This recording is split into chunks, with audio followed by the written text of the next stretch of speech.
Welcome back to the show. We're landing at Idlewild Airport. Landing gears down. You yourself make the plane climb, bank, dive, and turn in flight. Now, back in the early 1950s, during the golden age of television, the Remco Toy Company was one of the first to torment us poor baby boomers by showing off their unique line of toys on television. Ooh, look at those big, wet tears roll down Tiny Tear's cheeks. Ask for Baby Toodles and her three-way supercar. You too can have oodles of fun with Toodles, an American character doll. Now, one of the pioneer directors at this time was Bernie Schiff. At that point, I was the marketing director of American Character Doll. This was in 1952. And one day at a Toy Manufacturers Association luncheon, I was sitting at the same table with two young men, Saul Robbins and Ike Heller. And they were saying, gee, you know, we've been watching Tiny Tears on television, and we think we'd have an item that could be on television. That item was the radio station. Gee, the ball game! It's a real radio and it works great. Could I build one too? Sure. Remco makes it real easy. All you have to do is put together all the parts that come in the Remco kit. Remco's giant whirlybird is over 2 feet long, motorized to taxi anywhere. Fly them from battlefield to battlefield. The whirlybird helicopter, in which we were accused of having too much realism. And in those years, we gradually we had to have no more than 2 children. All these things came about as a result of probably getting too ambitious in our dramatic approach. Bird swoops from the sky into daring rescue action. Down, down goes the motor-driven chain and hook. We built a miniature battle scene, explosions, from battle soldiers, and other people thought it flew. So as a result, complaints by the public, and we got called down to testify about the truth in advertising with toys.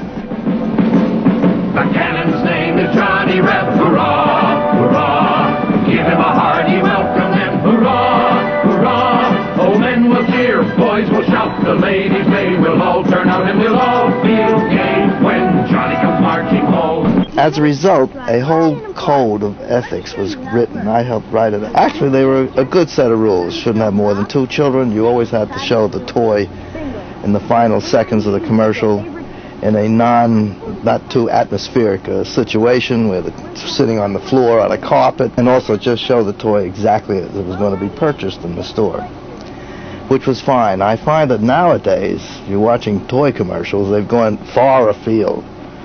I mean, I think the dramatic input that they put in with all the special effects and all the various things we can do with computer editing today in commercials, I think they're way beyond the scope of what the toy actually does in terms of performance. 2, 1, 0! Wow! There goes the Atlas into orbit!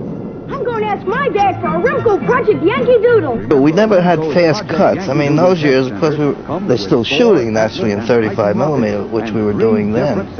But in those years, the editors in film used to say to you, you can't have less than 2 or 3 seconds, let's say, in a sequence before you could cut or dissolve. And the dissolves were much slower than they are today. Today, they dissolve in a fraction of a second.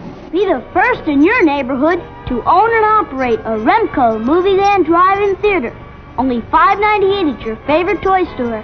Tiny Tears does everything, everything, everything. Tiny Tears does everything. Did it to London Bridges Falling Down, the melody, and my commercial then, it was 52, it's almost 40 years ago. I see the doll commercials today look almost identically the same, except we were black and white. Shampooing Tiny Tears washable Saran hair. After your bath, you will look so sweet and clean in your pretty clothes. Ideal had Betsy Wetsy. Think of all the fun you'll have giving Betsy Wetsy her bath and shampooing her rooted Saran hair. Tiny Tears wasn't no rip-off. They were a lot of drinking wet dolls, as we called them in those years. Tiny Tears was a drinking wet doll, like Betsy Wetsy. The only difference was it had 2 little tiny holes in the corner of the eyes for tear ducts. And so when you fed Tiny Tears a bottle, if you left the bottle in and squeezed her, the tears would come out of her eyes. For Tiny Tears with rockabye eyes, an American character doll. Betsy Wetsy cries real tears. She drinks from her own bottle, just like a real baby. Ben Michtam, who was president of Ideal, called up Jack Brock, who was president of American Character, and said, Jack, he says, I got a big complaint. And Jack says, what is that? He says, well, my granddaughter's insisting on a Tiny Tears doll. It's upsetting me. It doesn't matter, because either way, Tiny Tears is all new and more wonderful than ever, just like a real baby. Most of the shows had live hosts. So we would send a toy, or one or two pieces of the toy, along with the television commercials to the various stations, and we'd write a whole lead-in. Maybe try to get a 30-second lead-in on top of a 1-minute commercial. And we also suggested we'd supply toys for prizes. So in that way, we got a stretch. It's a real live radio station. Batteries and everything. You can have more fun putting it together and pretending like you're talking to Dick Tracy or just any character you can make up. You might even be able to contact Jingle Dingle and Hoagie here at the weather station. That's what the boy will win. Remco was formed by two cousins. One was Ike Keller, who in those years was an engineer, a budding engineer. And Saul Robbins, they were both about the same age, they're both about my age. And Saul Robbins was an accountant. And one day, Ike Keller said, see, I got an idea. I've got this, made up a toy radio set, a little crystal radio set. So Saul said, gee, that sounds like a good idea. I'll do the bookkeeping. Within a few years, they were doing $1 million, $2 million, which was a lot in those years. Radio station. Oh, boy, we're radio engineers. Fellows, get your Renco radio at your favorite toy store. In those years, like we do today, we hired children performers from good agents who specialized in children. And so Patty Duke was a good performer for a child, so we hired Patty. We hired a lot of kids. Bunting, I take infant Toodles everywhere in her car bed. There's your car. So long, Marge. You've almost got the watch. You've got it. Down the chute and out it comes. Remember, every boy wants a Remco toy. And so do girls. And so do girls. In those years, we couldn't seem to make a mistake. Even if we made a mistake, we made a profit. Because there wasn't that many toys on television. Maybe in the early years when we were first hitting television, I would say between Mattel, Ideal, Remco, American Character, maybe all told, there might be 10 to 15. Today, in the average Christmas pre-sale, there's 600 plus toys. Electronic battle sound.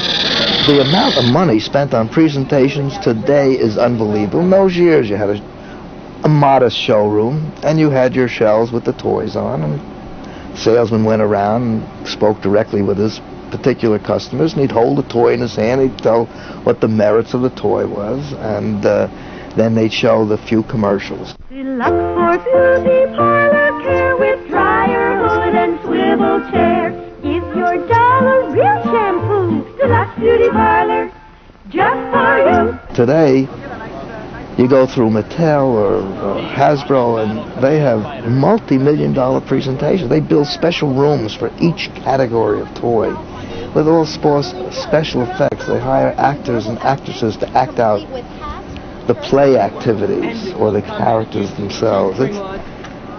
It's a big showbiz special today, and I think what's happened is it's going back to what originally was the premise. A buyer goes through the toy fair, and now he'll look at literally almost thousands of toys, and they all have great presentations. At the end, he's got to sit back and say, well, all right, they're all going to spend $10 million on television.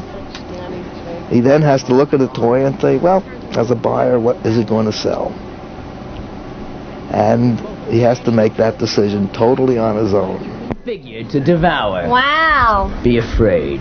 Be very afraid.